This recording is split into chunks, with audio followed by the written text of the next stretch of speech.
Yeah, this is Bang Bang Ray Hill, just a little podcast. How are you? It's afternoon. Where I am, it's raining, yeah? Poxy weather, mate, drives you nuts. Anyway, like and subscribe. Just on about a few clubs I worked in, a few clubs I worked in, a few pubs I worked in, a few bars and bits and pieces, yeah? But the first one I worked in, I was about, 16? Going on 17. I don't know if anybody knows Harry Holland. Harry Holland used to be a promoter, boxing promoter. His son was a professional fighter. Harry Holland come from Southall that way, yeah. I used to box him as an amateur, going down his club with Colin Cracknell, Cracknell from the fruit market, go down and spar with him. And that, fucking hell, you're about sparring with Cracknell. I was sparring with Cracknell down Southall, club in Southall, yeah. And I'd go down there, have a few rounds and like everything else. Anyway, after a while, you get used to people, this, that, and the other, and I was jabbing Colin's head off, like bang, bang, bang, jabbing his come across with the right left hooks, you know what I mean? And he was copping the right up because he was a bully. He wasn't a bully, but he was a lot older than us, and he could have a white fight, you know what I mean? I've got to give him his due. He could have a white fight. He said to me, "You could hit me like that." He said, "I'm gonna fucking smash you to pieces. I will kick you right in the bollocks." Anyway, it never happened, you know what I mean? But I'd have had a fight with him. I wasn't fucking fighting. I was only 16. Anyway, when I was with Harry used to run a club, and he used to run a boxing club, and he used to run also a club in North London, and it was full of road rats. I don't know if anybody knows the road rats, like Hell's Angels road rats, and it was a club full of them, you know. And it was me and another guy and a guy called Derek Pearce, who was in the market with me. Big fella, Derek. I never fight Derek Pearce, mate. Very quiet, but very dangerous, you know what I mean? Lived in Chiswick. A lot of people who live in Chiswick would more like to know Derek, because Derek was always walking about, big lump. Anyway, we worked at this club called, what was it? It was like, it was a road rat, but I forget the name of the club. Anyway, what they used to do is to have a white rat, yeah? I'm not joking. On their shoulders, yeah? There's about 4 or 5 road rats, like these rat things on their shoulders. And they started a bit of trouble one night in the club. Bad trouble, yeah? Don't forget the Hell's Angels. Mate, I tell you, I was only 16, 17. Listen to me, I'm telling you straight, right? We had a right fight. There's only 4 of us there, bouncers. We had a right fight with these road rats, mate. I'm telling you, and we bashed them up. Well, not bashed them up, but I mean, we got bashed up as well, you know what I mean? But we had to we got them at the club. We were throwing good punches at them. We was had to pick bottles up and chairs, legs, and all that, and have a right fight with them, you know what I mean? But I was a kid, 16, 17 years of age. Well, the first one I ever worked with, and I thought, fucking hell, you know what I mean? I'm holding my own here, yeah. And then I got a job. Another job down at Crispin's Wine Bar in Ealing, yeah. That was a lot older, but I've got a club. It's a wine bar, and I run the wine bar upstairs, downstairs. Big place, mate. And it was like a lot of work for one person. Do you know what I mean? But anyway, I used to run it, and upstairs was the VIP. That little bar to the left was all the shorts. And the one big one to the right was all the wine, yeah? And it was a bit busy at Crispin's, mate. But Chris, he got hold of me, Ken Edwards, yeah, the guy who owned it. He got hold of me and said, "Look, I've heard about you, you're a bit, you can have a well, this, that, and that. Would you fancy a job on the door?" I said, "Yeah, what, mate, yeah." He said, "What it is," he said, "Look, I've got lots of yuppies in here, yeah? And I want to get rid of the yuppies and get proper people in. People like yourself." I don't drink, so it was it'd be no good for him me being there because I didn't drink. But getting people like yourself, And I said, what's the problem? He said, "Well, these yuppies, they come in and they buy a bottle, maybe 2 bottles, and they sit there all night talking. That's no good for me. I want people who can come in here who can drink lots of shorts, enjoy themselves, have a good night, and spend money." He said, "These don't want to spend their money. They want to buy a couple of bottles of drink and fucking go." So I had to get, what happened, I had to get a few of my mates in there to cause problems, you know what I mean? To cause problems, me get in there and chuck them out, but have a fight, but not a real fight, but still banging each other, you know what I mean? Honestly, it's just a joke, really. Still hitting each other on the chin and all that, So I get through my powers in there to have a fight, smash the gaff up a little bit, and these people wouldn't come back. Then we got our own people in there, and then it became good. You know, it was a good proper wine bar. You must people that know Ealing, about Ealing Broadway around there, Crispin's Wine Bar. Yeah, well, I used to work there when it first opened. Yeah, I loved the place, and then I got a job across the road from there by the station. That is club. He had a club there as well, downstairs. We're getting on the club now, but also run that as well. A big piano in there, nice club, very plus club for Ealing Broadway. You know what I mean? Very plus, yeah. But it was busy. A lot of Arabs get in there. A lot of Africans get in there. A lot of Africans have got plenty of money. Don't worry about that, mate. You know what I mean? And I was in there, yeah, suited and booted. Had to be suited and booted. But let me tell you something. One night, yeah, there was a couple of Arabs that got in there, and I've got to say something. These Arabs are a bit leery, you know what I mean? When they want to be leery, they can get really leery. They think because they've got lots of money, they can throw the rates about, you know what I mean? And these two Arabs, right, are causing problems, yeah? And I had to get them out, you know what I mean? I swear to God, one hit me across the head with a bottle, right? I think it was a bottle of champagne. But I'm telling you something, mate, it must have been full. Because when it hit me on the head, it was like being hit with a fucking sledgehammer. Right, it knocked me to the floor, right, and then it kicked me in the face. And I've never really been knocked out, you know what I mean? But I was like, in a bad way, really concussed and dizzy and all over the gaff, you know what I mean? And I got out and I stuck a fucking glass in the side of his face, yeah? Come on, they was out to kill me, you know what I mean? And I stuck a glass in the side of his face and it gouged his fucking face out, part of his ear and everything, you know? And it really kicked off in it, you know what I mean? And I was in a bad way, mate.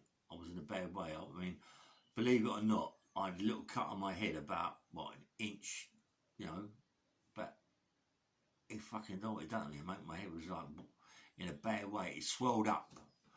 Massive, you know what I mean? It must have been blood inside or whatever happened, but I didn't go to the hospital, yeah? And, you know, that night I was like in a bad way. There was blood pissing out my eyes, yeah? And blood pissing out my ears, you know what I mean? Honestly, I'm not joking, mate, and I thought I was going to die, you know? And anyway, my mum saved my life in a way, you know what I mean? She like bathed my head with cold water, then bathed it with hot water, hot water, and it took the swelling down, you know, and I was okay, but they really tried to kill me, you know what I mean? And because I stabbed one in the side of the face with a glass, police were called and all this, that and the other, and being that I was concussed and all this, I didn't really know too much about it. Couldn't say nothing, couldn't do nothing, and let it go, yeah? But he's Arab, mate. Listen, I'll tell you this, mate. If they ever come back, well, they never did come back, but if they ever did come back, they'd have been in serious shit. They'd have been in serious shit, you know? You know, really bad. I don't know what I'd have done, yeah? And then after that, the club was sweet. You know, I mean, there was no real bad trouble in the club. It was a good club, yeah? Still worked in the wine bar. Like 5 days a week. You know, wasn't a lot of trouble. The only trouble you get in there was weekends. And I never forget these 4 American guys that come in here, yeah? And they was drinking and enjoying themselves, but causing a little bit of trouble, shouting about. At the end of it, I'm going, listen, do me a favour, at the end you got to go, you know what I mean? It's like time to go, you got to leave. Hey man, we ain't going nowhere, all that shit, yeah? Well, one of them, yeah, punched me straight in the mouth. Mate, I couldn't believe it, you know what I mean? And shook my head. Bang! I go, oh, hold up. He's like, my old big dizzy. Hit me. And I picked him up like a baby, I swear, and dragged him along dragged him along the bar, yeah? Hitting all the glasses and all that. You might see it in these films, these cowboy films, 7 sort of thing, you know what I mean? Dragged him across there, and then we had a right punch up with the 4 of them, you know what I mean? It was only me by myself, and Ken was there. Ken was owns the gaff, Ken can't have a fight, but he would have a fight. He'll have a fight, you know what I mean? It's his bar, but he was getting clumped. I was going out of fashion. He was getting it, and I was getting hurt as well, you know what I mean? But they went in the death, yeah. They went in the death, but it was a good fight. It was a good fight.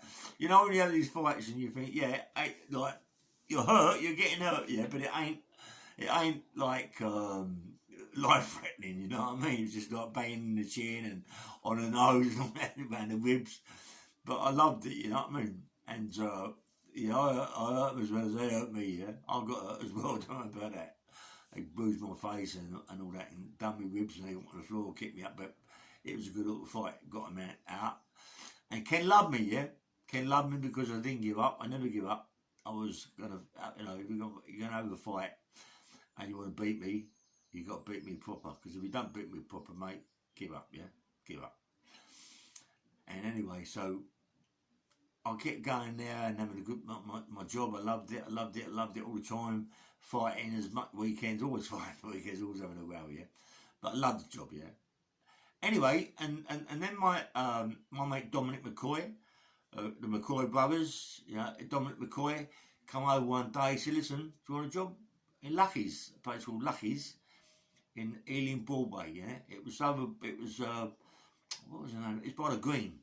People must know it. Big club called Lucky's, and I got a job in there. You know what I mean? Suited and booted." And Dominic made me laugh. Dominic, he had it so worked up in it. He had it so together. Dominic, clever guy, good looking guy. He was the best looking one out of Dominic, was out of the McCoys, yeah. But he had it. He was the oldest one. He had it sweet, yeah. He had it good, mate. What he used to do, he used to sell coke. You know, but the shittest coke you've ever seen in your life. Oh my life. I went up the first day and he came up and said, "You have a line, want a line?" I said, no, take it, mate. I don't touch that shit, you know what I mean? "Come on, have one." I said, no. What he was doing, all the barmaids in there, as well as the barmaids and all the people who worked in there, he had them all on coke. Cut the bouncers, they wasn't on it, you know what I mean? Because they're like myself. You're doing a job, you want to keep your fucking head round you, because there's plenty of people in there want to hurt you, you know what I mean? You can't be fucking on cocaine. Anyway, he was selling his shit to his barmaids and all that. So by the end of the week, when they got their money, two Chinese guys owned it, you know, and well, like proper Chinese guy, well mafia, whatever they were, mate. You know what I mean? Chinatown and all around that area. You know, they was a bit heavy, these fucking and they owned it. And Dominic used to pay less, not hardly any money at all, because all week he'd be giving them fucking like coke. You know what I mean? Very clever, mate. Very clever, but a good club. A good club, mate, Lucky's, you know what I mean? It was a good club. It was like, you know, everybody went there. It was a good drinking club and have a little dance in there. Loads of women in there, mate. Packed. You must remember Lucky's, people, if you're watching my podcast. Anyway, lots of times there were lots of rows in there. Rows we could always handle. There was a guy, I forget his name, there was a guy in there, little guy. He was a bodybuilder. About 5'4", mate. He had legs like tree trunks. He could have it, mate. He could march on. I can remember these it was over 3 or 4 squaddies come there, in their fucking silly uniform stuff they had that time. They come and they're causing a bit of problems. They think they are, because they are Marines. I don't know what it fucking was, you know what I mean? Marines or whatever they wanted to be, and they thought they wanted to be, caused a lot of problems in it, you know what I mean? Billy, that was a guy, little guy's name, Billy. God, mate, you could overwhelm him. Love to meet him again. If you're watching me, Bill, Ray Hill, yeah? Anyway, and so these 4 squaddies, they're causing problems. So we got to get them out, you know what I mean? They can't be in there causing problems. All these girls in there, there's girls get a bit frightened, this, that and the other, causing a problem for us. So get him out outside. So Billy's causing problems as well. Billy, my mate, the other bouncer's causing problems. He wants a row. Billy wants a row with his people, you know what I mean? He's murder Bill, yeah? And he can run. fucking he can run like a ground, man, you know, like, but as a bodybuilder, because taking all the roids, it gets round the old heart, it starts building the heart up, you know what I mean, and it's hard to sort of like, to run, mate, because the breathing restricts you, yeah, but he could run, mate, he could take it fucking all. Anyway, there was a fight out the front, right, a big fight at the front, Dominic, he did. He could have a fight, Dominic. He loved all this martial art thing. You know, all that, but he couldn't fight. You know, giving all that to people. They ain't going to take no notice of it. You know what I mean? No way. Anyway, so it went off. It kicked off. Yeah, me and Bill, and I'm not joking. This is the truth. Yeah, there's a lot of people there. People that might have seen it. I knocked these three guys. I knocked three out. Three guys out. You know. Bang, bang, knocks the spark out. The other one, Bill, the other one tried to kick Bill, but missed him, yeah? And he chased this guy down the road to the, what's the name of that place? There's another club, Barbican, or something, I don't know what you call it, not the Barbican. Anyway, there's another club in Ealing Broadway, Boulevard. He chased his geezers down to the Boulevard, his geezer, yeah? Mate, he run like a greyhound. He caught this guy, mate.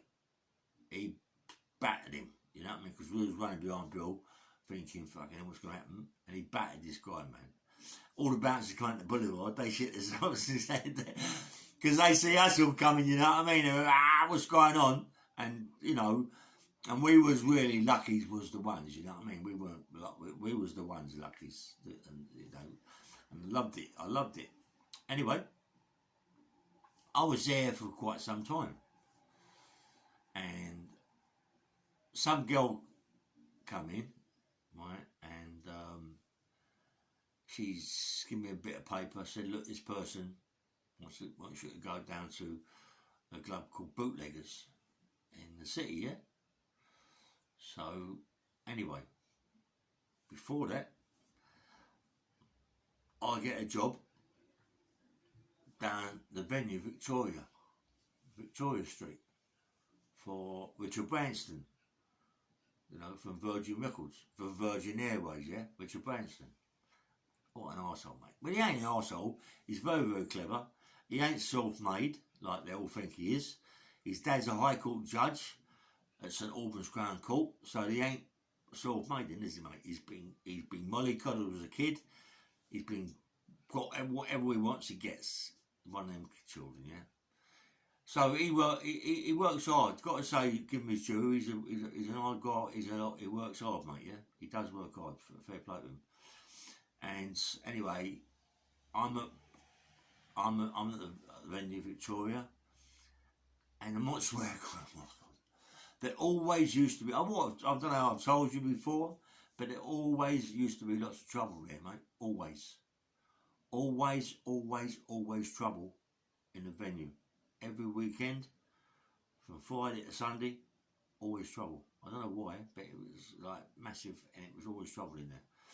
Because he had all these mad bands in there, you know what I mean? You know, the Sugar Hill Gang and all everything running across the floor when people just keep running all night long, don't want to get up and go. You've got to get rid of them, and it's all young people, and then it's off, you know what I mean? And Bad Manners. You know what I mean? Bust a blood vessel, there's all trouble there. I've told you about that, but there was lots of trouble there, wasn't it? I mean, come on, it was like, you go down by the stage, and don't forget it's being old cinema, you know what I mean? So you go down by the stage door, you're watching the stage door, you've got 3 or 4 guys watching the stage, they've got the stage door on the other side, you've got the stage door downstairs, and you've got about, what, nearly 1,000 skinheads, right, around the dance floor, all dancing, enjoying the night, but it's loud. They're all throwing fucking cans, they're all throwing bottles and whatnot, they're causing problems, you know, so you've got to get involved in the crowd, then it goes off, doesn't it? So you try your hardest not to get involved to go in the crowd. Because you go in the crowd, you can get hurt, you know what I mean? You can get hurt, doesn't matter how big you are, you can get hurt, yeah? So you try not to get involved with the crowd, you try to do it from the outside.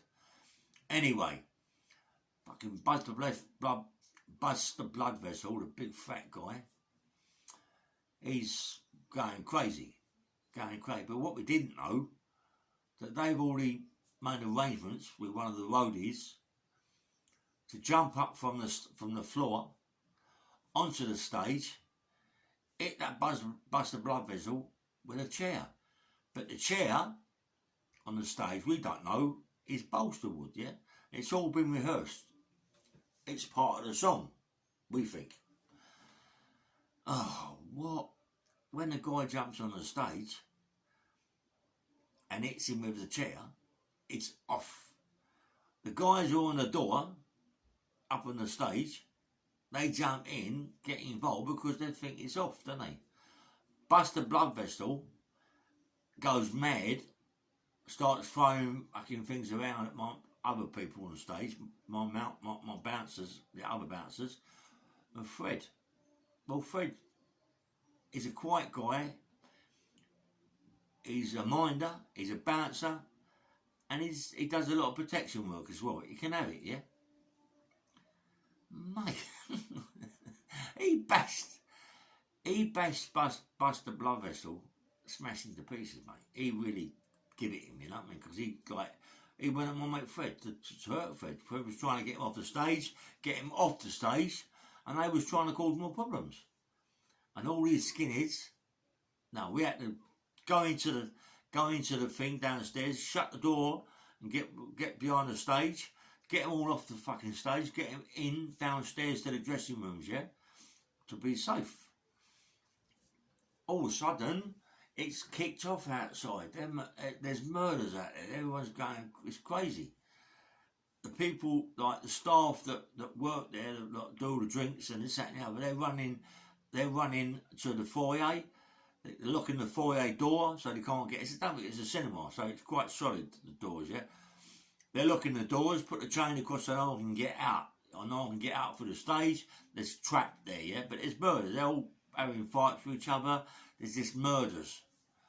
All of a sudden, the police have got to be called because no one can control 1,000 skinheads. Believe me. I should imagine the police had hard work doing it themselves. We couldn't control them. There's only 5 of us, you know what I mean?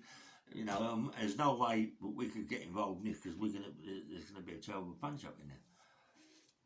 Police are called. They all get chucked out. People get nicked and this, that, and the other. We don't want no one to get nicked, you know what I mean? I know how it is. We don't want no one to get nicked. But all causing problems. So the police got to take a lot away. The vans outside got to take a lot away. So then we come out from the stage. It's clear to come out. Listen. On the floor of the venue, there's these great big fucking broom handles, yeah? With knitting needles in them. Do you think I'm joking? With knitting needles in the broom handles. They must have heated it up, put it in and glued it in or whatever done, right? They was like proper tools, yeah? To jab you in, you know what I mean? No wide, but long, thin. Pit, mate, they're the worst thing in the world. Internal bleeding, you know what I mean? In, out, and in blood. And I'm surprised that no one really got killed. A lot of people got stabbed with them. A lot of people rushed to hospital because of them. You know what I mean? A lot of people had internal bleeding because of them. You know, and then there was so many on the floor. So imagine if us lot would have got involved and got into the floor with these mad skinheads. You know what I mean? We'd have got killed, mate. We'd have got killed. They just kept stabbing you, you know what I mean? You couldn't get away from it. They just stabbed you. It's just like a fate. Our thing, we've always said, anything kicks off in the venue, on the floor, when there's lots of people, we don't rush in. We take it easy because of the consequences of it, you know what I mean? Especially with bands and all that, yeah? It's a lot different than the clubs, you know, but it's bands, you know what I mean? There's lunatics there. So, anyway, there's always fights in there. Always fights, all the time. But fights you can handle, you know what I mean? But when there's a big band on, like that, Bad Manners, Madness, all that lot of them, there's always fights. There are always fights. You can't help it, yeah? The Sugar Hill gang weren't so bad. There were still fights with them. You know, there was lots of bands that went there, mate. There was loads of bands, proper people that went there. they had Hot Gossip there from Top of the Pops. Anybody know that? Remember them? Hot Gossip? They was on the stage dancing. I forget what group was that. It was doing the dancing as well. Mate, I got a job backstage, make sure it was okay. Fucking hell, they kept taking the tops off and always a chat. I loved it. Thought, fuck, it's a good job. Anyway, so after that, there's a little bit more trouble, and a group called Joe Early, their country and western group, Canadian, quite big lumps. The roadies were all big fucking geezers with beards, you know, intimidating in the way, but no muscular guys or fit guys, big guys, you know what I mean? Joe Early is not that big, but he's still fucking big enough, mate. He's on the stage, people was packed, people love it, yeah? He's getting fucking out of his nut. A lot of cocaine there, mate, all getting out of the nut. Fucking when he was there, what's his name? I forget anyway, black guy, he died, I forget anyway. He was on cocaine all the time there. But anyway, they was on the coke, without a shadow of doubt they was on the coke, or something even heavier than coke, yeah? And they got on the back of the venue and climbed up this staircase, fire escape, you know, with the sort of like with the metal cage around it, climbed up there with all these bottles and cans of drink, and started throwing them at the motors going by and onto the Victoria station. It's murders. Motors going by, there's cans coming down, bottles coming down, and we're told to get him off. He can't be up there, mate. He's causing too much problems, you know what I mean? Causing murders. Fucking hell. Goes up there, try to go up there, and he's throwing bottles down at us, so I've got to put a dustbin lid over my head and go up the staircase. I know I might have told you this before, but I'm going up the staircase. He's throwing his cans down. I just get up there, I have to give him a clump. He has to get clumped to sort of like try and make him see sense. Boom, hit him on the chin. Boom, my mate Fred hits the other one on the chin. We're rocketing about. You've got to go down the stairs. Down the stairs they go, they get down the bottom. They're causing fucking murders, but what they do, they run. They run, it's a cinema because the floor goes up like that. They run up the stairs, up the things, into the foyer. Get to the foyer, we're running behind them. What does he do? Charlie runs straight down out into Victoria Street, opposite the station. Causing murders, got 3 or 4 cans of drink in his hands, he's picked up, frying the cans, causing murders, right? All of a sudden, what does he do? He runs straight into a plate glass window at the venue, bump, like, diving through his feet first. They got his silly fucking boots on, goes straight through the thing, smashes it, goes mad. We're getting hold of him, dragging him in. We calm down, this, that, and the other. What happens? The roadies kick off, and they're all big lumps, mate. They're all big fucking roadies, mate. Big beers and everything, yeah. I went, what? But there's about 4 or 5 of us, maybe 6 of us, and every one of us is going to have a fight. We're going to have a fight, yeah. Anyway, crash, and it's off. It's kicked off. I've got to say something. These roadies can't fight. They might be able to pick up drums and fucking guitars and things like that and big speakers, but they can't fight. So we've got the better of them, you know. But when they left there, that Joe Early made a record about the venue, Victoria, and the bouncers there. You know, I don't know what the record was, but that's what we was told. So if anybody's got that Joe Early or Joe Ely record and we're on it, it would be nice to know what is on it, you know what I mean? Anyway, and it's like, it's the same thing, always trouble. And all of a sudden, one day, mate, I'm on the, do you know what, right, in the venue, yeah, Richard Branson's dad used to live, I think it was in, how can I say, really plush, Beaconsfield, Oxford, something like that, really plush, big houses, you know, big swimming pools. And he used to have parties, big parties there, the old man. not Richard Branson, one of Richard Branson's dad, the judge. Used to have big parties there and invite all the people from the venue to go to it. But the only people who didn't invite were the bouncers. The bouncers couldn't go. Come on, the bouncers can't go. Why can't they go? Do you know? They can't go. Anyway, so all that lot go. We can't go. So it guts you really, but it goes to see you. It goes to show you that Richard Branson just ain't self-made. He's spoiled, mollycoddled baby. But as I say, he's a good businessman. Any man that's given money becomes a good businessman, especially when you've got a dad as a judge. Right? Anyway, so this particular night, they've got someone on the stage, but they don't need the lighting desk down here. They've got the lighting desk upstairs. They don't need the one on the floor.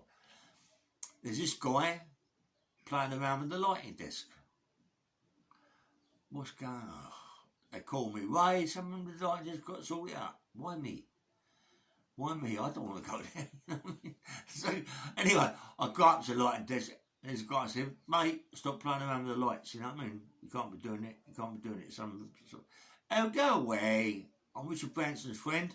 I can do more or less what I like and all this shit and crack. I went, boom, hit him on the chin, broke his little tooth, one of his teeth, smashed his face a little bit because it got a bit leery.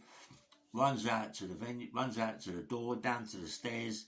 Richard Branson's down the bottom in his little office, yeah. Richard Branson comes up to me, you're fired, you're this, you're that, you're nicked. I mean, who the fuck are you talking to? How can you nick me? You know how, Bill. Why are you talking like that, mate? I work for you. I'm doing the job. No, you're nicked and you're sacked. You can't be hitting customers. And not only can you not hit customers, he's a very good friend of mine. I said, look, there's nothing about the lighting desk. He's not allowed. He wouldn't do as he's told. And he just took liberties. Well, you're nicked anyway. The police come and they took me away, took me to the police station, charged me, yeah? What? And then I get nicked for a bad, serious charge, right? I've now got nicked for a bad armed robbery, yeah? Don't forget a bad one, yeah? And it's not, you know, it's over the top. And I've got a lot of birth for it.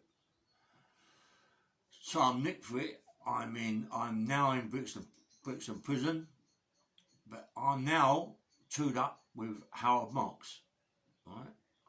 I can't believe it. I don't know how Howard Marks is at that time, yeah? Obviously I know after he's my pal's mate.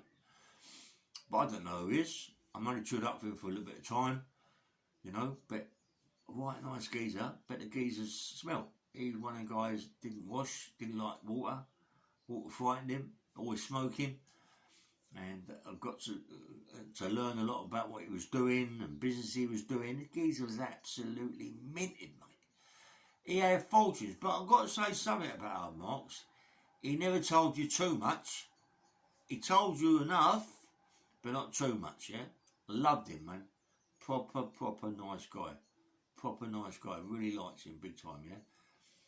Was with him about 3 weeks, 4 weeks. Liked him.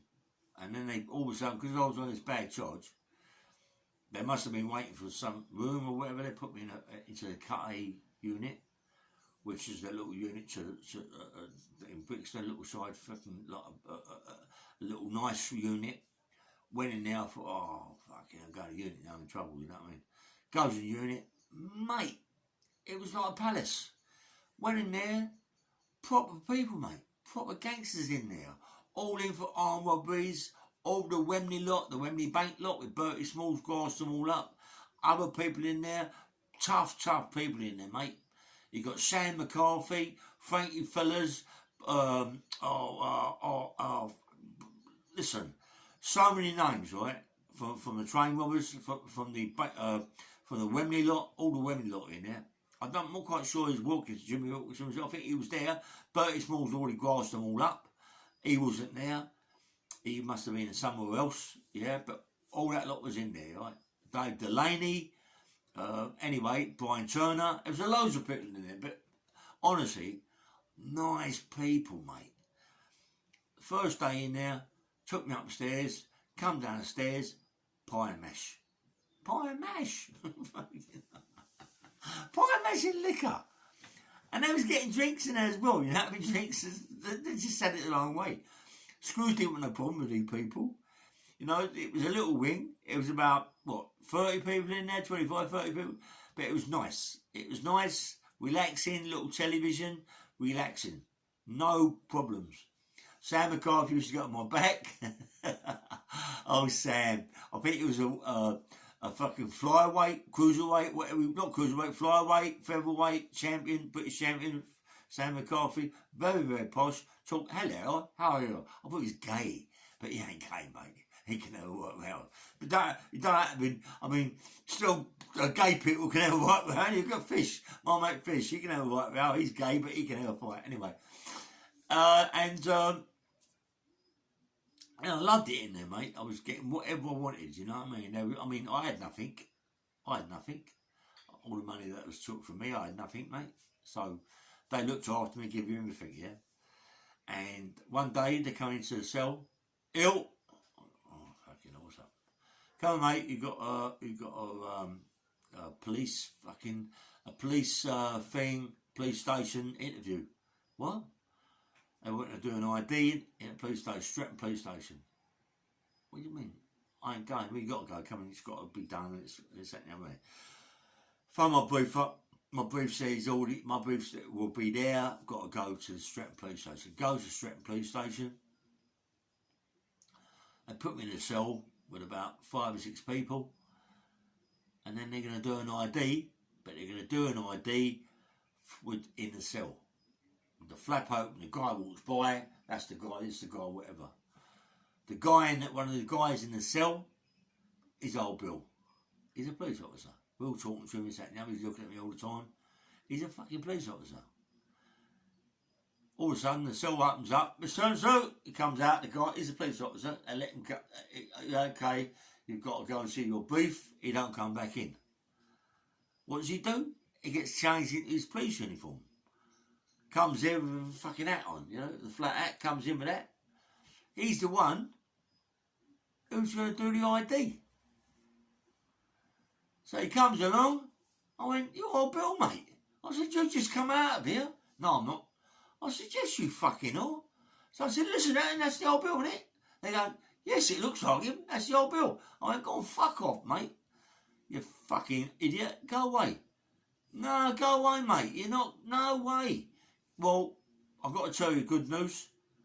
There ain't no good news, because the good news is you've been picked out. You're the man that bashed the old Bill up and stabbed the old Bill. And your co-defendant has been nicked with a gun. My co-defendant? What are you talking about, mate? What are you talking about? Your co-defendant has been took with a gun. You stabbed the old Bill or done something to the old Bill. What happens? You're nicked. I went mad, mate. Mad! When they opened that door to take me, I went mad in there, mate. I was smashing. I went mad. I got back to Wandsworth. I went crazy in there. Right? In the morning, I couldn't sleep. In the morning, mate, I was... Oh. Anyway, that afternoon, I had a visit from my solicitor. Come up, a quick visit. He said, it's been dropped. You didn't get picked out. Something else, a bit of skullduggery there. They can't get away with this. It's all been dropped, yeah? I went, listen, if I hadn't recognised him, I'd have been now up for attempted murder, and my mate with a gun, this, that, and the other, I'd have gone 15, 20 years. What's going on, mate? What are they trying to do? What are they trying to play at? What are they trying to play at, these people? You know what I mean? What, do they want me that bad? Went back to Brixton. Where did I go? I didn't go back in that unit. They put me on a wing. Oh, what? But they put me on a wing. A nice wing. I think it's B room, I'm quite sure. On the 2s, or on the 3s. In a cell with a guy called Keith Barry, Parky and John Barry. Their brother, I think his name was Keith. And the ones that took out from the Crays. Nasty people. And this guy, Keith, I think it was Keith, he drove me bonbons. He'd sleep all day, and he'd be reading books all night with the light on. I can't sleep with the light on, mate. The light's got to come off. I was going mad. Put the pillow on my head, put the things out. I said, listen, mate, you've got to stop all this. No, don't worry about that, mate. I don't worry about who you are, Barry's, mate. I want to punch his lights out. I really don't want to kill him, you know what I mean? I can't take much more. 3 days of this, mate, is enough for me. So he's got to be someone up there, mate. He looks after me, because what happens? I come out of the cell, and I see these 2 people, one light-skinned guy, one white guy, and they got this guy, yeah, on the bridge. So I rushed over to help the guy. Bumped, hit one guy, he went down, the other guy got a bit of row. My mate Mickey's got hold of him, I got a bang, I hit him again. This other guy, left hook, he's fucking, they both run. So this guy's called Mickey Gooch. This guy is a proper gangster. When you say gangster, he is a proper gangster. Mickey Gooch. I loved him like a brother. He got me in his cell with him, and when I went in his cell, he's got television. This geezer had a little television in his cell. How to get that, I don't know. He said a screw brought it in. He gave the screw his place in Spain to live in for a couple of weeks as a holiday if the screw looked after him. And the screw did. The screw gave Mickey everything, mate. What Mickey wanted, Mickey got. Right.